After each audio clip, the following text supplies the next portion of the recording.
निवडणुका पुढे ढकलणं अतिशय चुकीचं, मुख्यमंत्री देवेंद्र फडणवीस यांचं मोठं वक्तव्य. मुख्यमंत्र्यांचा निवडणूक आयोगाच्या निर्णयावरती आक्षेप, तर माहिती घेऊन बोलतो शिंदेंची प्रतिक्रिया.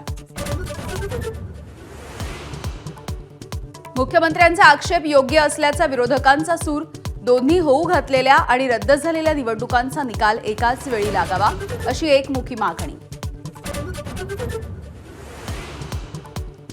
राज्यामध्ये 22 नगराध्यक्ष पदाच्या निवडणुका लांबणीवर. 700हून अधिक नगरसेवक पदाच्या निवडणुकाही पुढे. अनगरसह देवळी, अंजनगाव, सुरजीचा देखील समावेश.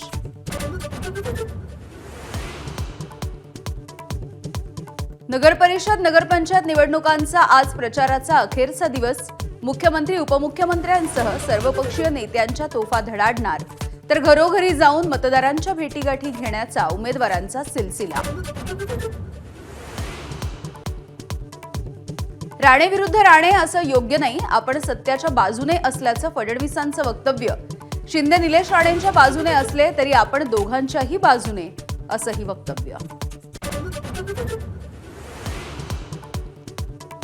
महायुतीमधल्या वादामध्ये आता भाजप हायकमांड मध्यस्थी करणार. नगर परिषद आणि नगरपंचायतीच्या निवडणुकीमध्ये दोन्ही पक्षांमधला वाद विकोपाला.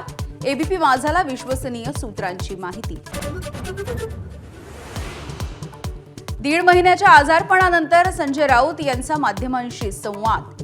भाजप विरोधामध्ये स्टिंग ऑपरेशन राबवणारे शिवसेनेचे आमदार निलेश राणे यांचं तोंड भरून कौतुक. सांगोल्यामध्ये 5 राजकीय पक्षांच्या कार्यालयामध्ये धाडसत्र. भाजप, शिवसेना, शेकाप, राष्ट्रवादी आणि शहर विकास आघाडीच्या कार्यालयामध्ये झाडाझडती. शहाजी बापूंच्या कार्यालयाचा देखील समावेश. आमदार माऊली कटकेंच्या कारच्या धडकेमध्ये 4 वर्षीय चिमुकली गंभीररित्या जखमी. पुढे अहिल्यानगर मार्गावरच्या बोरहाडेमळा इथली घटना. घटनेचा सीसीटीव्ही फुटेजही समोर. भारतीयांना भारतीय भाषाच येत नाहीत. सरसंघचालक मोहन भागवत यांच्याकडून चिंता व्यक्त. खरं तर अमेरिकेमधील लोकांना आपण संस्कृत शिकवायला पाहिजे, अशी ही खंत. आजपासून संसदेचं हिवाळी अधिवेशन सुरू. पंतप्रधान मोदींकडून नवनियुक्त उपराष्ट्रपती सीपी राधाकृष्णन यांचं अभिनंदन. एबीपी माझा, उघडा डोळे बघा नीट.